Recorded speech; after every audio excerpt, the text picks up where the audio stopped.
এয়ারপোর্টে চাকরির উদ্দেশ্যে গিয়েছিলাম। 35 টাকা দিতে হবে, টাকা দিলে চাকরি হবে, না দিলে টাকা না দিলে চাকরি হবে না। 1000 টাকা দিলে চাকরি যদি হয়ে যায় তো আমার 1000 টাকা দিয়েও চাকরি নেওয়া দরকার। 1500-2000 টাকা দিলে পরীক্ষা ছাড়াই চাকরি, বেকারত্বকে পুঁজি করে প্রতারণার ফাঁদ, পর্যাপ্ত কর্মসংস্থানের অভাবই কারণ বলছেন বিশেষজ্ঞরা। তিস্তা মহাপরিকল্পনা বাস্তবায়নে উত্তরের 5 জেলার বাসিন্দাদের নিয়ে জনমত জরিপ, প্রকল্প বাস্তবায়ন হলে আসবে বৈপ্লবিক পরিবর্তন বলছে পাওয়ার চায়না কোম্পানি। ঠাকুরগাঁওয়ে প্রশাসনের সঙ্গে আলোচনা না করেই হিমাগারের ভাড়া বাড়ালেন মালিকরা, খরচ বাড়ায় বিপাকে বহু আলু চাষি, ভাড়া কমানোর অনুরোধ কৃষি বিভাগের। ঈদ সামনে রেখে চাহিদা বেড়েছে নতুন ফার্নিচারের, ক্রেতার পছন্দের শীর্ষে নামি দামি ব্র্যান্ড লুফে নিচ্ছে মূল্য ছাড়ের অফার, রমজানে বেশি বিক্রির আশা ব্যবসায়ীদের।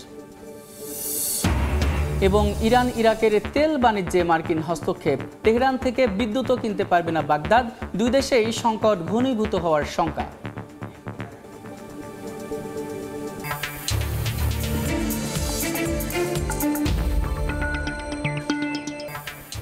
দেখছিলেন শিরোনাম। আমন্ত্রণ জানাচ্ছি দেশ ও দেশের বাইরের অর্থ বাণিজ্যের নানা খবর নিয়ে আমাদের নিয়মিত আয়োজন এ সময়ের বাণিজ্যে। আপনাদের সঙ্গে আছি আমি সাদিক হাসান ইমন।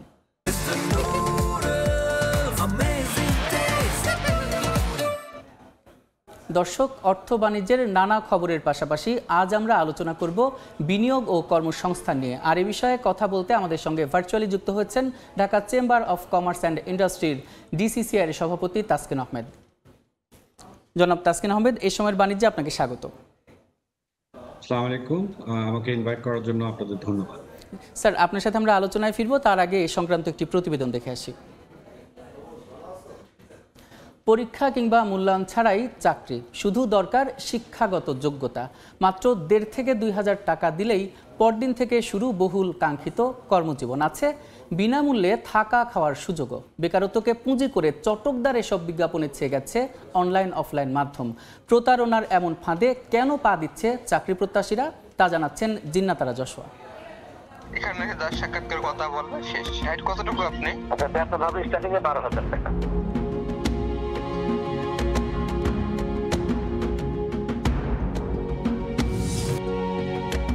শহরের দেয়াল জুড়ে লোভনীয় নিয়োগ বিজ্ঞপ্তি, যে কোনো শিক্ষাগত যোগ্যতায় চাকরির সুযোগ। দ্রব্যমূল্যের ঊর্ধ্বগতির বাজারে কেউ কেউ দিচ্ছেন বিনামূল্যে থাকা খাওয়ার সুযোগও।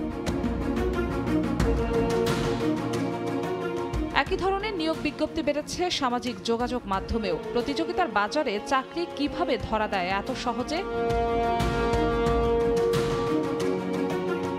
চাকরি প্রার্থী হয়েই খোঁজ শুরু করি আমরা। নারীদের উচ্চতা বেশি হলেই মিলবে চাকরি, এবার যুক্ত হলো নতুন এই যোগ্যতাও। পরীক্ষা দিয়ে না, এরকম কিছু না। এখানে 10 সাক্ষাৎকার কথা বলবো শেষ। হাইট কতটুকু আপনি?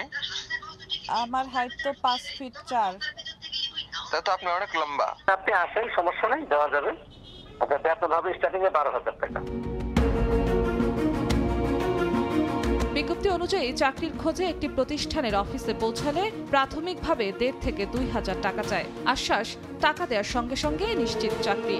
লাগবে না ইন্টারভিউ, অভিজ্ঞতা বা কোনো ধরনের বাছাই পরীক্ষা।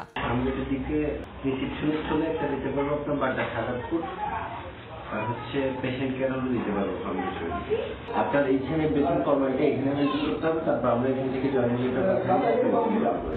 ভাই ফোন দিয়েছিলেন?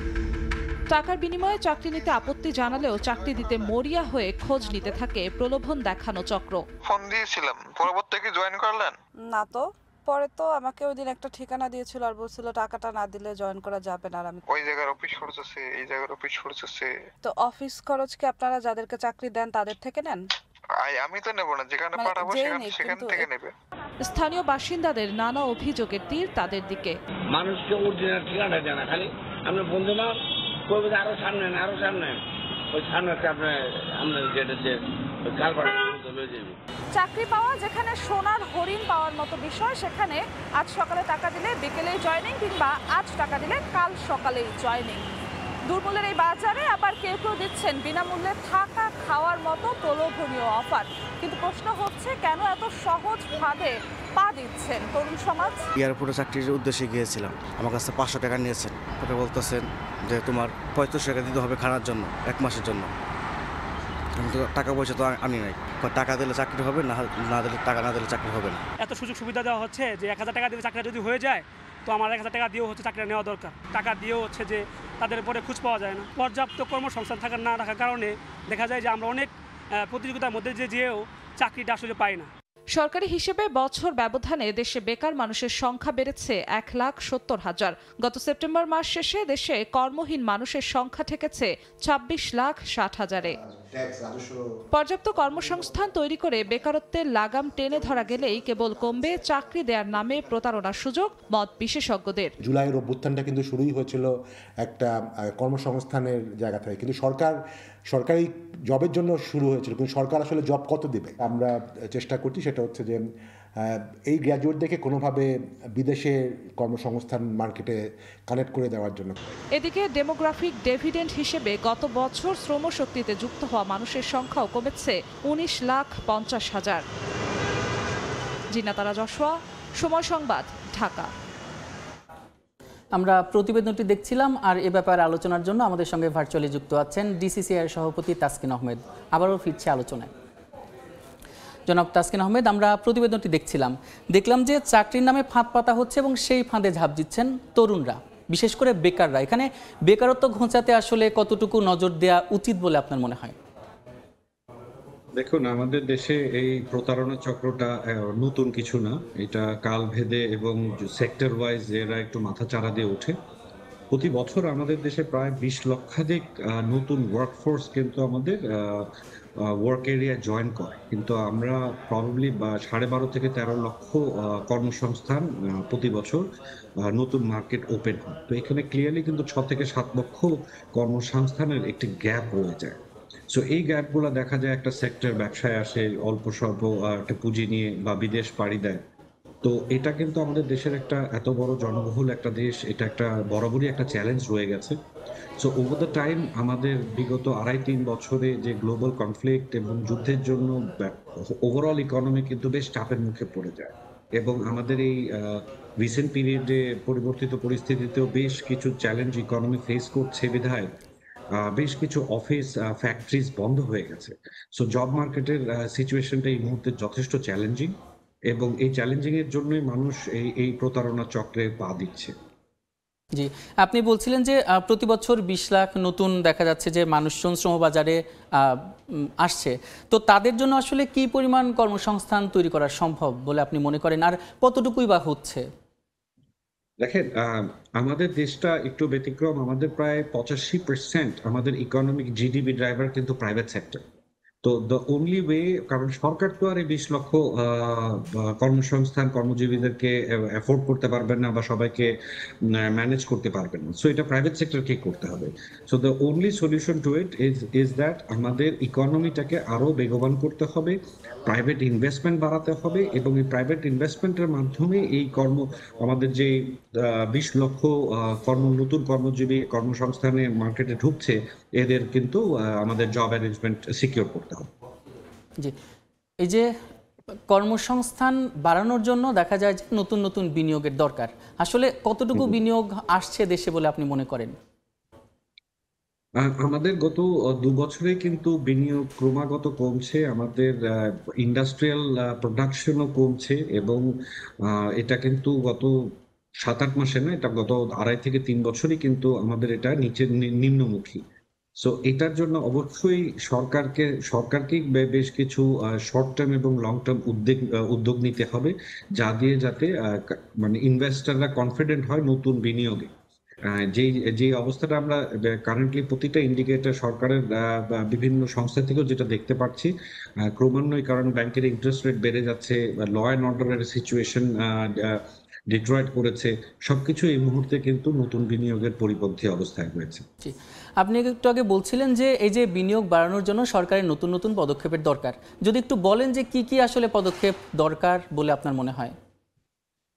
প্রথমত, যখনই আমরা দেখতে পারি যে আমরা কিন্তু একটা রিজার্ভের একটা বড় চাপের মুখে পড়ে গেছিলাম, আমরা দেখেছি লেস দেন 50%, মানে মোর দেন 50% আমাদের রিজার্ভ কমে গেছে, আমাদের ফরেন ডিরেক্ট ইনভেস্টমেন্ট আমাদের অনেক কমে গেছে, এবং মানে আমাদের জিডিপি গ্রোথও দেখা গেছে 2%-এর নিচে নেমে গেছে।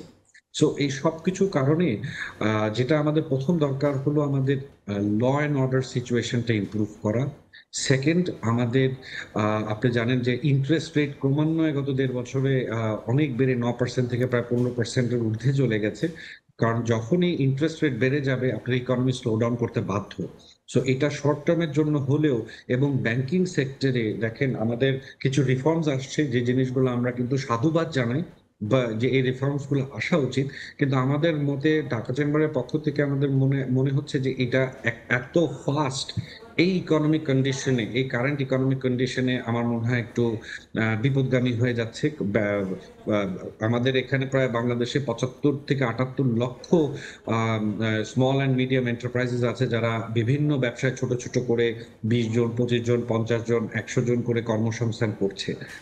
তারপরে যেটা আরো আপনারা দেখেছেন, গত মাসে হঠাৎ করে ইন্ডিয়ার long term investments in motorcycle, তারপরে হোম অ্যাপ্লায়েন্স, টিভি, ফ্রিজে যারা দেশি এবং বিদেশি ইনভেস্টরসরা ইনভেস্ট করেছিলেন তাদেরকে কিন্তু একটা কমিটমেন্ট দেওয়া হয়েছিল যে 2032 সাল পর্যন্ত তোমার রিডিউস ট্যাক্সেস থাকবে।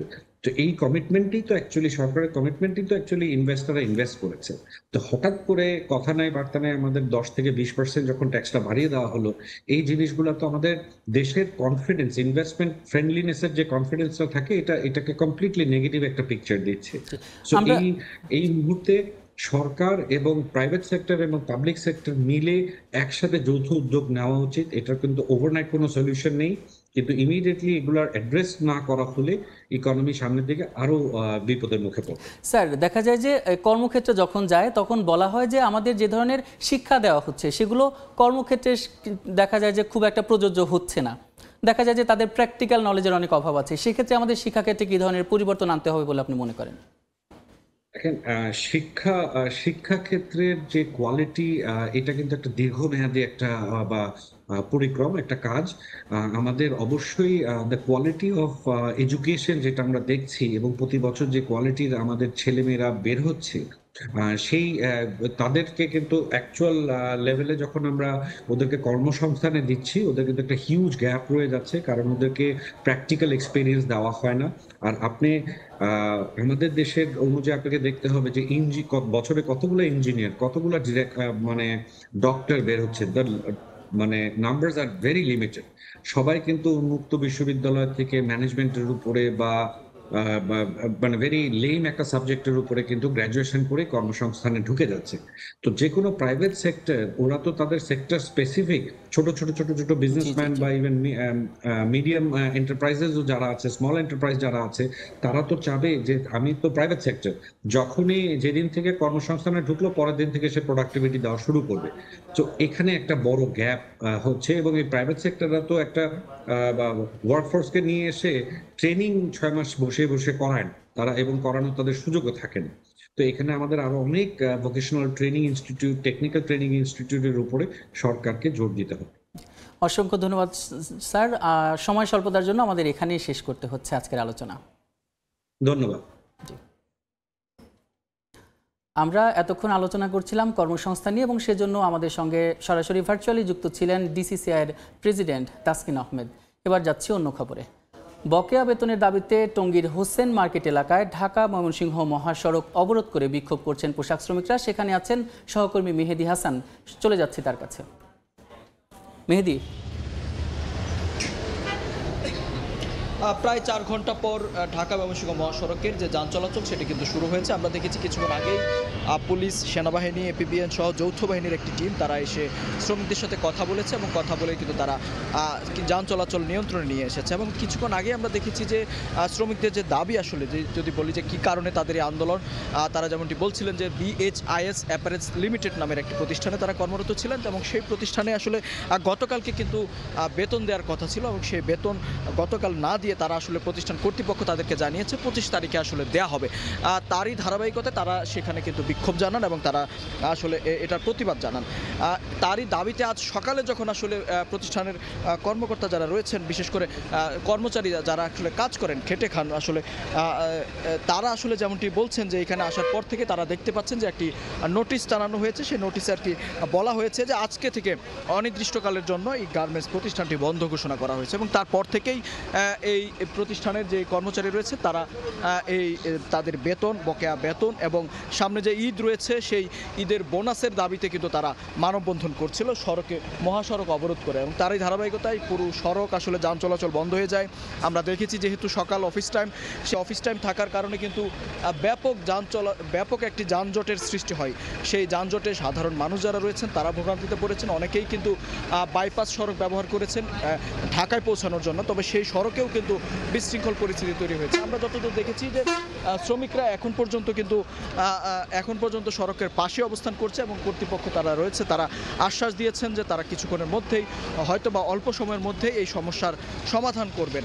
তবে সেই সমাধানের আশ্বাসেতে কিন্তু তারা আপাতত প্রতিষ্ঠানটির সামনে গিয়েছে, মহাসড়ক ছেড়েছে, তবে তার পাশেই কিন্তু তারা এখনও অবস্থান করছেন। এবং আমরা দেখতে পাচ্ছি পুলিশ, সেনাবাহিনী সহ যৌথ বাহিনীর যে টিমটি রয়েছে সেই টিম কিন্তু এখনও কিন্তু তাদেরকে ব্যারিকেড দিয়ে রেখেছে এবং তাদেরকে একটি গলির মধ্যে নিয়ে তারা সেই গলির মধ্যে অবস্থান করছে, একটি সড়কে অবস্থান করছে। এবং যে পুলিশের অবস্থান, তারা কিন্তু মহাসড়ক ঘিরেই কিন্তু তারা এখানে অবস্থান করছে। এবং কিছুক্ষণের মধ্যেই আসলে যদিও এখন পর্যন্ত যান চলাচল স্বাভাবিক হয়েছে, তবুও কিন্তু এই এলাকার পরিস্থিতি এখনও উত্তপ্ত বলা চলে। তো এই ছিল ঢাকা ময়মনসিংহ মহাসড়কের যান চলাচল বন্ধের সবশেষ তথ্য আমার কাছে।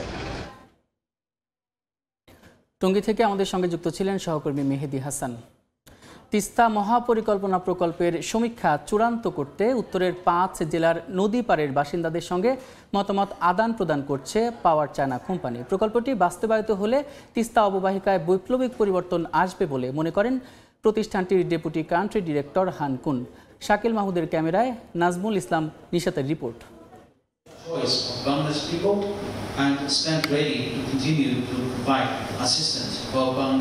18 ফেব্রুয়ারি বাংলাদেশ চীন সম্পর্ক নিয়ে এক সংবাদ সম্মেলনে বাংলাদেশে নিযুক্ত চীনা রাষ্ট্রদূত ইয়াও ওয়েন বলেছিলেন, বাংলাদেশ সরকার চাইলে তিস্তা উন্নয়ন প্রকল্প বাস্তবায়নে প্রস্তুত চীন।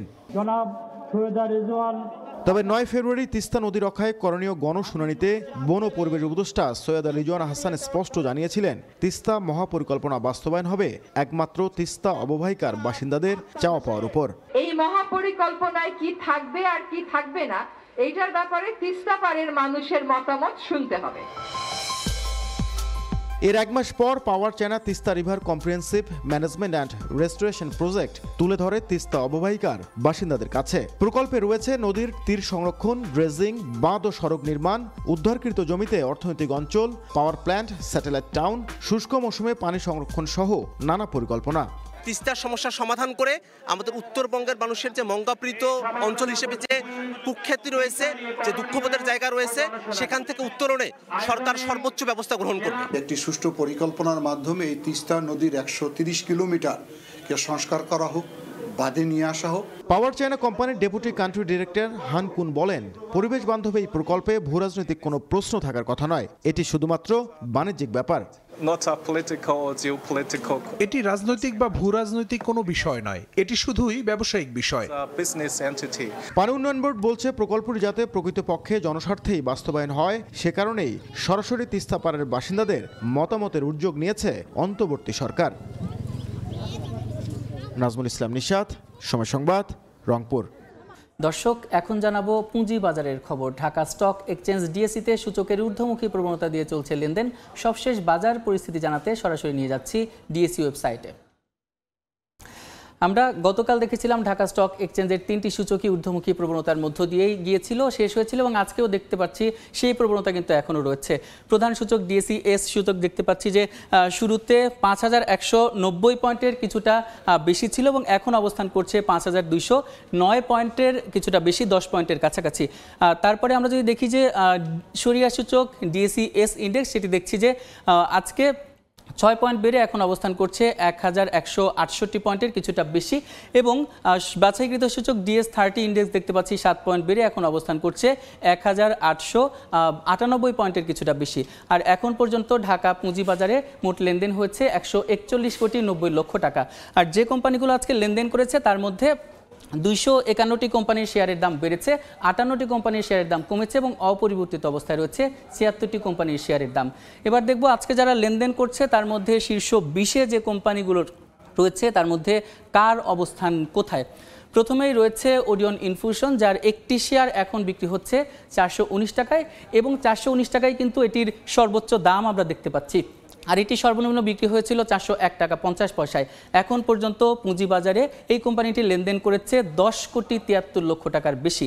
দ্বিতীয় অবস্থানে রয়েছে খান ব্রাদার্স পিপি ওভেন ব্যাগস ইন্ডাস্ট্রিজ লিমিটেড, যার একটি শেয়ার এখন বিক্রি হচ্ছে 171 টাকা 50 পয়সা, যার একটি শেয়ার সর্বোচ্চ বিক্রি হচ্ছে 173 টাকা 50 পয়সা এবং সর্বনিম্ন বিক্রি হচ্ছে 165 টাকা 90 পয়সায়। তারপরে রয়েছে লাভেলো, যার একটি শেয়ার এখন বিক্রি হচ্ছে 86 টাকা। তারপরে রয়েছে ডেল্টা লাইফ ইন্স্যুরেন্স, যার একটি শেয়ার এখন বিক্রি হচ্ছে 78 টাকায়। আর পঞ্চম নম্বরে রয়েছে এবং দেখতে পাচ্ছি যে ঢাকা স্টক এক্সচেঞ্জের 3টি সূচকই যেহেতু আমরা দেখছি যে এখন পর্যন্ত ঊর্ধ্বমুখী প্রবণতায় রয়েছে, তেমন একটি ইতিবাচক সাড়া কিন্তু আমরা এখন পর্যন্ত দেখতে পাচ্ছি। আর ঢাকা স্টক এক্সচেঞ্জের ওয়েবসাইট থেকে এই ছিল আমার কাছে লেটেস্ট আপডেট। ঈদকে সামনে রেখে টাঙ্গাইলে শাড়ির পাইকারি হাটে জমজমাট বেচা কেনা। বিস্তারিত জানাতে করটিয়া হাটে আছেন সহকর্মী কাদির তালুকদার। সরাসরি চলে যাচ্ছি তার কাছে। কাদির, আসন্ন ঈদ উপলক্ষে ব্যস্ত সময় পার করছেন টাঙ্গাইলের করটিয়া হাটের যে টাঙ্গাইল শাড়ির ব্যবসায়ীরা রয়েছেন সেই ব্যবসায়ীরা। মূলত প্রতি হাটেই ব্যস্ততা থাকে এই ব্যবসায়ীদের। এরপরেও যখন ঈদ আসে বা বিভিন্ন মৌসুম আসে, সেই মৌসুমে কিন্তু এই ব্যবসায়ী যারা রয়েছেন তাদের কিন্তু ব্যস্ততা এমনিতেই বেড়ে যায়। আর যতই ঈদের দিন ঘনিয়ে আসছে ততই কিন্তু যারা ব্যবসায়ী রয়েছেন, তাঁতি রয়েছেন, তাদের ব্যস্ততা কিন্তু দিন দিন বেড়েই যাচ্ছে। আজও এর ব্যতিক্রম হয়নি। মূলত গত রাত থেকেই এই টাঙ্গাইল করটিয়া হাটের যে ঐতিহ্যবাহী যে হাটটি রয়েছেন সেই হাটটি কিন্তু শুরু হয়েছে গত রাতেই। যারা তাঁতি রয়েছেন, ব্যবসায়ী রয়েছেন এবং দেশের বিভিন্ন জেলা, ঢাকা, রাজশাহী, রংপুর সহ সিলেট, চট্টগ্রাম, বিভিন্ন জেলার যে ক্রেতা রয়েছেন, পাইকারি ক্রেতা, তারা গত রাত থেকেই আসতে শুরু করেছেন। গত সারা রাত ধরে ব্যবসা চলেছে, বেচাকিনি চলেছে এবং আজ যে সারাদিনই কিন্তু একইভাবে বেচাকিনি হবে। বিভিন্ন জেলার যারা ব্যবসায়ী রয়েছেন, পাইকারি ব্যবসায়ী, তারা বিভিন্ন রকম শাড়ি, নতুন নতুন ডিজাইনের যে শাড়ি, সেই শাড়িগুলো সংগ্রহ করছেন। সংগ্রহ করে তারা তাদের শোরুমে তারা নিয়ে গিয়ে তারা কিন্তু সাজিয়ে রাখছেন এবং টাঙ্গাইল শাড়ির যে ঐতিহ্য সেই ঐতিহ্য এখনো কিন্তু ওইভাবেই রয়েছে। যারা শাড়ি পরে মূলত টাঙ্গাইল শাড়ির আলাদা একটি কদর রয়েছে, সেই কদর কিন্তু তারা বলছেন। এবং সবচেয়ে মজার বিষয় হচ্ছে যে টাঙ্গাইল শাড়ি যদিও অভিযোগ রয়েছে যে শাড়ির একটু ডিমান্ড কমে গিয়েছে, শাড়ি ওরকমভাবে ব্যবহার হচ্ছে না, কিন্তু এরপরেও কিন্তু টাঙ্গাইলের যে শাড়ি, ঐতিহ্যবাহী শাড়ির কিন্তু এখন পর্যন্ত যে কদর, সে কদর রয়েছে। শাড়ি পছন্দ করছে, শাড়ি পছন্দ করলেই টাঙ্গাইল শাড়ির একটি আলাদা একটি চাহিদা রয়েছে, সেই চাহিদার কথা আমরা জানতে পেরেছি। তবে অন্যান্য সময় যে ব্যবসায়ীরা বলছেন যে অন্যান্য সময় যে বেচাকিনি বা যে দামের একটি বিষয় রয়েছে, সেই দামের বিষয়টি বলেছেন যে অন্যান্য সময়ের তুলনায় প্রতিটি শাড়িতে 50 থেকে 100 টাকা হারে কিন্তু শাড়ির দাম বৃদ্ধি পেয়েছে এবং ক্রেতারা এতে তেমন অসন্তুষ্ট হয়নি। তারা বলেছে যে আসলে অন্যান্য ঈদ যে থাকে অন্যান্য বছর, সেই ঈদে হয়তো 200 থেকে 300 টাকা প্রতি পিস শাড়ির দাম বেড়ে যায়, কিন্তু এই বছর আসলে অতটা দাম বৃদ্ধি পায়নি, মাত্র 50 থেকে 100 টাকা পর্যন্ত দাম বৃদ্ধি পেয়েছে বলে আমাদেরকে জানিয়েছে। তো এই ছিল আসলে আমার কাছে টাঙ্গাইলের ঐতিহ্যবাহী করটিয়া হাট থেকে টাঙ্গাইল শাড়ির বিস্তারিত খবর। টাঙ্গাইল থেকে ঈদ কেনাকাটার খবর জানাতে যুক্ত ছিলেন সহকর্মী কাদির তালুকদার। ঈদ শপিংয়ে চোখ ধাঁধানো সব ফার্নিচারে শোরুম সাজিয়েছে নামি দামি ব্র্যান্ডগুলো। বেশি চাহিদা সোফা এবং ডাইনিং টেবিলের, কেউ কিনছেন ঝাড়বাতিও। আর এই কেনাকাটাকে আরও জমজমাট করতে অনেক প্রতিষ্ঠানই দিচ্ছে 5 থেকে 10% মূল্য ছাড়। প্রতিষ্ঠানগুলোর প্রত্যাশা অন্য মাসের তুলনায় 30% বেশি বিক্রি হবে এবার রমজানে।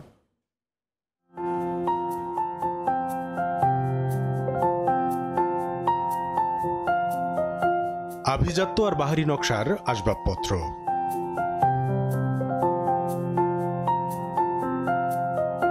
ঐতিহ্য আধুনিকতার মেশেলে দৃষ্টিনন্দন এসব বেড, সোফা, ডাইনিং টেবিল তৈরিতে প্রাধান্য পেয়েছে ক্রেতার রুচি ও স্থায়িত্ব। প্রয়োজন কিংবা পরিবর্তন, ঘরের সৌন্দর্য বাড়াতে ঈদ কেনাকাটায় ফার্নিচারের শোরুমেও আসছেন ক্রেতারা। দেশি কিংবা আমদানি ভালো মানের আসবাবপত্রের মূল্য বেশি, সেই বিবেচনায় দাম নিয়ে নেই কারো অভিযোগ। নজর কাটছে আলো ঝলমলে ঝাড়বাতিও। আমাদের নতুন বাসা তো, সো টুকটাক সব ফার্নিচারই দেখতেছি, যেহেতু একটু অন্যদের থেকে ইউনিক, সো একটু এক্সপেন্সিভও বটে। ডিজাইনটা হচ্ছে ভিন্নতা, বিভিন্ন মানুষের ভিন্নতা থাকে, কিন্তু কোয়ালিটির সবচেয়ে বড় জিনিস। ভালো জিনিস চাই তার অবশ্যই আপনার দাম তো আপনার দিতে হবে। 10% ডিসকাউন্ট চলতেছে। মানুষের আকাঙ্ক্ষা এবং কোম্পানির ডিসকাউন্ট দুটো একসাথে যখন মিলে যায় তখন হয়তো আমরা আর একটু এক ধাপে এগিয়ে যাই, যে যাই কিনে নিয়ে আসি। মডার্ন ডিজাইনগুলো কাস্টমাররা চাচ্ছে, যেগুলো আপনার জায়গা কম নেবে। ঈদ উপলক্ষে নামি দামি ব্র্যান্ডগুলো সব ধরনের আসবাবপত্রের রমজান জুড়ে রেখেছে 5 থেকে 10% মূল্য ছাড়। প্রতিষ্ঠানগুলো বলছে অন্য মাসের তুলনায় রমজানে বিক্রি বাড়ে 30% পর্যন্ত। এবারও এর ব্যতিক্রম হবে না বলে আশা তাদের। অনেক প্রোডাক্ট কাস্টমার পাবে আমাদের কাছে, যেটা আমাদের ঈদ উপলক্ষে আনা হয়েছে। কাস্টমার আশা করে থাকে আছে রমজান আসলে একটা ক্যাম্পেইন আসবে, কিছু নতুন নতুন ফার্নিচার আসবে, সব কিছু মিলে অন্য মাসে যায় তার থেকে 20 থেকে 30% বেড়ে যায় আর কি কেনাকাটা। প্রোডাক্ট এবং প্রাইস এই দুইটাই ম্যাচ করার ব্যাপার বা ক্রেতার ক্ষেত্রে এটাই মুখ্য বিষয়। ব্র্যান্ডের ফার্নিচারে বিনামূল্যে বিক্রয়ের সেবার নিশ্চয়তাও দিচ্ছে প্রতিষ্ঠানগুলো। কামরুল হাসান সবুজ, সময় সংবাদ, ঢাকা। ঠাকুরগাঁওয়ে আলোচনা না করেই হিমাগারে আলু সংরক্ষণের ভাড়া বাড়িয়েছেন মালিকরা, পাশাপাশি জুড়ে দিয়েছেন শর্ত। কৃষকরা বলছেন উৎপাদন খরচ বাড়ায় এমনিতেই লোকসান গুনছেন, হিমাগারের ভাড়া বৃদ্ধি আরও বাড়িয়ে দিবে তাদের আর্থিক ক্ষতি। জিয়াউর রহমান বকুলের রিপোর্ট। বিস্তীর্ণ এলাকায় আবাদ করা হচ্ছে আলু। মৌসুম শেষে এখন ফসল ঘরে তুলছেন কৃষক। এবছর ঠাকুরগাঁয়ে প্রায় 35,000 হেক্টর জমিতে আলুর আবাদ হয়েছে, তবে দাম কমে যাওয়ায় দুশ্চিন্তায় কৃষক। তারা বলছেন বর্তমান বাজার দরে তাদের লোকসান হচ্ছে। লোকসান কাটাতে হিমাগারে সংরক্ষণের চেষ্টা করা হলে অতিরিক্ত ভাড়া নির্ধারণ করায় আরও বিপাকে পড়েছেন তারা। আমরা আলুর বীজ কিনছি 82 টাকা কেজি, এখন আলু বিক্রি হচ্ছে 10-12 টাকা কেজি। 30 থেকে 35,000 টাকা আমাদের খরচ লস হচ্ছে। এই আলু আবার আমরা এখন স্টোর রাখতে, স্টোর আবার ভাড়া বৃদ্ধি করতেছে। তবে সরকার নির্দেশনা দিলে ভাড়া কমানোর কথা জানায় হিমাগার মালিক পক্ষ। যেটা সরকার কর্তৃক নির্ধারণ করবে আমরা ওইটাই 2025 সালে নির্ধারণ করবো, না হলে আমাদের কাছে আবদ্ধ পুলিশ স্টোর রেজিস্ট্রেশন কর্তৃক 53 কেজি বা 55 কেজি ভাড়া 400 টাকা নির্ধারণ করা হয়েছে। কৃষি বিভাগ বলছে সরকারের সঙ্গে আলোচনা না করেই ভাড়া বাড়িয়েছে বাংলাদেশ কোল্ড স্টোর অ্যাসোসিয়েশন। কমানোর জন্য নির্দেশনা দেওয়া হয়েছে। কৃষি মন্ত্রণালয়ের সাথে আলোচনা না করেই হিমাগার মালিক অ্যাসোসিয়েশন এরা ভাড়া বাড়াইছে। পরবর্তীতে কৃষি মন্ত্রণালয়ের তত্ত্বাবধানে হিমাগার অ্যাসোসিয়েশনকে ডাকানো হয়েছে, ডাকিয়ে তাদেরকে ভাড়া কমানোর জন্য অনুরোধ করা হয়েছে। কৃষি বিভাগের তথ্য মতে চলতি মৌসুমে ঠাকুরগাঁয়ে 8 লাখ মেট্রিক টন আলু উৎপাদনের লক্ষ্যমাত্রা ধরা হয়েছে। জিয়াউর রহমান বকুল, সময় সংবাদ, ঠাকুরগাঁও। শিল্প খাতে ব্যবহার করা বিভিন্ন পণ্যের দাম বিশ্ববাজারে ওঠানামা করছে। এর মধ্যে 1 মাসের ব্যবধানে কমেছে সড়কসহ বিভিন্ন স্থাপনা নির্মাণে দরকারি বিটুমিনের দাম। তবে চাহিদা বাড়ায় টিন, অ্যালুমিনিয়াম, কোবাল্ট ও পলিথিনের মতো শিল্প পণ্যের দাম বেড়েছে। সড়কসহ ওয়াটারপ্রুফিং বিভিন্ন নির্মাণ কাজে অপরিহার্য শিল্পপণ্য বিটুমিনের দাম গেল 1 মাসে কমেছে 6.46%। বর্তমানে প্রতি মেট্রিক টনের দাম পড়ছে $494.48। এ সময় 25.1% বেড়েছে লিথিয়াম আয়ন ব্যাটারি, কাঁচ, কালি, সিরামিক রং ও বার্নিশে দরকারি ধাতু কোবাল্টের দাম। বিশ্ববাজারে প্রতি মেট্রিক টন কোবাল্টের দাম পড়ছে $26,960। আরেক শিল্পপণ্য অ্যালুমিনিয়ামের দাম 1 মাসে প্রায় 2% বেড়ে প্রতি মেট্রিক টন এই ধাতু বর্তমানে বিক্রি হচ্ছে $2,690। বর্তমানে প্রতি মেট্রিক টন টিন বিক্রি হচ্ছে $32,581। 1 মাসে এই শিল্পপণ্যের দাম বেড়েছে 4.73%। দাম বৃদ্ধির তালিকায় রয়েছে পলিইথিলিনের মতো শিল্পপণ্য। 1 মাসে 2% বেশি দাম বেড়ে বর্তমানে বিশ্ববাজারে প্রতি মেট্রিক টন পলিইথিলিন বিক্রি হচ্ছে $8,072। কামরুল হাসান সবুজ, সময় সংবাদ। এবার ইরান ইরাকের তেল বাণিজ্যে হস্তক্ষেপ করল যুক্তরাষ্ট্র। এদিকে তেহরান থেকে বিদ্যুৎ কেনার জন্য বাগদাদের ছাড়পত্র বাতিল করেছে ট্রাম্প প্রশাসন। এতে ইরাকের বিদ্যুৎ সংকট আরও প্রকট হওয়ার আশঙ্কা করছেন ইরাকি জ্বালানি কর্মকর্তারা। এদিকে ইরানের পারমাণবিক অস্ত্র ভাণ্ডার শক্তিশালী করা ঠেকাতে সর্বোচ্চ চাপ নীতির ঘোষণা দিয়েছে যুক্তরাষ্ট্র। কিছুদিন আগেই প্রেসিডেন্ট ডোনাল্ড ট্রাম্প তেহরানের তেল রফতানি শূন্যে নামিয়ে আনতে নিষেধাজ্ঞার হুমকি দেন।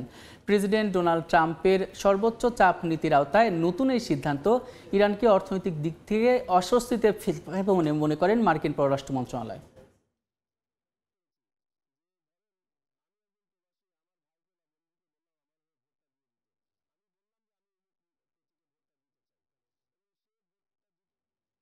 এ সময়ের বাণিজ্যের শীর্ষ সংবাদগুলো জানিয়ে দিচ্ছে আরেকবার। এয়ারপোর্টে চাকরির উদ্দেশ্যে গিয়েছিলাম। 35 টাকা দিতে হবে, টাকা দিলে চাকরি হবে, না দিলে টাকা না দিলে চাকরি হবে না। 1000 টাকা দিয়ে চাকরি যদি হয়ে যায় তো আমার 1000 টাকা দিয়েও হচ্ছে চাকরি নেওয়া দরকার। 1500-2000 টাকা দিলেই পরীক্ষা ছাড়াই চাকরি, বেকারত্বকে পুঁজি করে প্রতারণার ফাঁদ, পর্যাপ্ত কর্মসংস্থানের অভাবই কারণ বলছেন বিশেষজ্ঞরা। তিস্তা মহাপরিকল্পনা বাস্তবায়নে উত্তরের 5 জেলার বাসিন্দাদের নিয়ে জনমত জরিপ। প্রকল্প বাস্তবায়িত হলে আসবে বৈপ্লবিক পরিবর্তন বলছে পাওয়ার চায়না কোম্পানি। এবং ঠাকুরগাঁওয়ে প্রশাসনের সঙ্গে আলোচনা না করেই হিমাগারের ভাড়া বাড়ালেন মালিকরা। খরচ বাড়ায় বিপাকে বহু আলু চাষি, ভাড়া কমানোর অনুরোধ কৃষি বিভাগের।